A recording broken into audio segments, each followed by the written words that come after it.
10 तक गिनूंगा।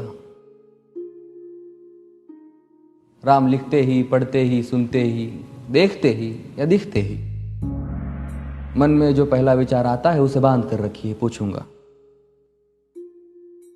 1 2 3 4 5 6 7 8 9 9 9। हाथ काट कर रख दूंगा ये नाम समझ आ जाए तो। कितनी दिक्कत होगी पता है राम समझ आ जाए तो। भाई राम राम तो कह लोगे पर राम सा दुख भी सहना होगा। पहली चुनौती ये होगी कि मर्यादा में रहना होगा। और मर्यादा में रहना मतलब कुछ खास नहीं कर जाना है, बस त्याग को गले लगाना है और अहंकार जलाना है। अब अपने राम लला के खातिर इतना ना कर पाओगे और शबरी का जूठा खाओगे तो पुरुषोत्तम कहलाओगे। काम क्रोध के भीतर रहकर तुमको शीतल बनना होगा। बुद्ध भी जिसकी इच्छाओं में बैठे वैसा पीपल बनना होगा ये सब कुछ, और वो भी शून्य में रहकर प्यारे। तभी तुमको पता चलेगा कि कितने अद्भुत राम हमारे। सोच रहे हो कौन हूं मैं? चलो बता ही देता हूं। तुमने ही तो नाम दिया था मैं पागल कहलाता हूं। नया नया हूं यहाँ पे तो ना पहले किसी को देखा है। वैसे तो हूं त्रेता से, मुझे कृष्ण किसी ने कलयुग भेजा है। भाई बात वहां तक फैल गई है कि यहाँ कुछ तो मंगल होने को है कि भरत से भारत हुए राज में सुना है राम जी आने को है। बड़े भाग्यशाली हो तुम सब। नहीं, वहां पे सब यही कहते हैं कि हम तो राम राज्य में रहते थे पर इन सब में राम रहते हैं। यानी तुम सब में राम का अंश छुपा है। नहीं मतलब वो तुम में आते हैं रहने। सच है या फिर गलत खबर?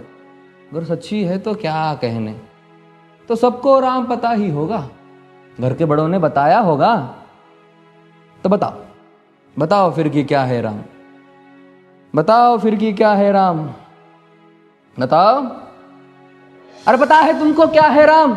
या बस हाथ धनुष तरकश में बांध, या वन में जिन्होंने किया गुजारा, या फिर कैसे रावण मारा लक्ष्मण जिनको कहते भैया, जिनकी पत्नी सीता मैया। फिर ये तो हो गई वही कहानी, एक था राजा एक थी रानी। क्या सच में तुमको राम पता है? या वो भी आकर हम बताए? बड़े दिनों से हूं यहां पर, सब कुछ देख रहा हूं कब से। प्रभु से मिलने आया था मैं, उन्हें छोड़कर मिला हूं सबसे। एक बात कहूं अगर बुरा ना मानो, नहीं तुम तुरंत ही क्रोधित हो जाते हो। पूरी बात तो सुनते भी नहीं, सीधे घर पर आ जाते हो। ये तुम लोगों के नाम जपो में पहले सा आराम नहीं। ये तुम लोगों के नाम जपो में पहले सा आराम नहीं। इस जबरदस्ती के जय श्री राम में सब कुछ है, बस राम नहीं। ये राजनीति का दाया बाया जितना मर्जी खेलो तुम। दाया बाया, अरे दाया बाया ये तुम्हारी वर्तमान प्रादेशिक भाषा में क्या कहते हो उसे? हाँ वो लेफ्ट एंड राइट। ये राजनीति का दाया बाया जितना मर्जी खेलो तुम चेतावनी को, लेकिन मेरी अपने जहन में डालो तुम। निजी स्वार्थ के खातिर अगर कोई राम नाम को गाता हो तो खबरदार अगर जुर्रत की और मेरे राम को बांटा तो। भारत भू का कवि हूं मैं, तभी निडर हो कहता हूं राम है मेरी हर रचना में। मैं बजरंग में रहता हूं, भारत की नींव है कविताएं और सत्य हमारी बातों में। तभी कलम हमारी तीखी और साहित्य हमारे हाथों में। तो सोच समझ कर राम कहो तुम। ये बस आतिश का नारा नहीं, जब तक राम हृदय में नहीं तुमने राम पुकारा नहीं। राम कृष्ण की प्रतिभा पर पहले भी खड़े सवाल हुए। ये लंका और ये कुरुक्षेत्र यूं ही नहीं थे लाल हुए। अरे प्रसन्न हंसना भी है और पल पल रोना भी है राम। सब कुछ पाना भी है और सब पाकर खोना भी है राम। ब्रह्मा जी के कुल से होकर जो जंगल में सोए हो, जो अपनी जीत का हर्ष छोड़ रावण की मौत पे रोए हो। शिव जी जिनकी सेवा खातिर मारुत रूप में आ जाए। शेष नाग खुद लक्ष्मण बनकर जिनके रक्षक हो जाए। और तुम लोभ क्रोध अहंकार छल कपट सीने से लगा कर सो जाओगे तो कैसे भक्त बनोगे उनके, कैसे राम समझ पाओगे? अघोर क्या है पता नहीं और शिव जी का वरदान चाहिए। ब्रह्मचर्य का इल्म नहीं, इन्हें भक्त स्वरूप हनुमान चाहिए। भगवा क्या है पता, लहराना सबको होता है पर भगवा क्या है वो जाने जो भगवा ओढ़ के सोता है। राम से मिलना, राम से मिलना, राम से मिलना है ना तुमको? निश्चित मंदिर जाना होगा पर उससे पहले भीतर जा संग अपने राम को लाना होगा। जय सिया राम। और हाँ, अवधपुरी का उत्सव है, कोई कसर नहीं, सब खूब मनाना। मेरे प्रभु है आने वाले, रथ को उनके खूब सजाना। वो द्वापर में कोई राह तक है, मुझे उनको लेने जाना है। चलिए तो फिर मिलते हैं, हमें भी अयोध्या आना है। जय सिया राम। फिर से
सुकामी सत्यम राम मर्यादा पुरुषोत्तम सूर्य शिरोमणि आज्ञाकारी दशरथ नंदन संयमधारी प्रीत सदा से चलती आई गाय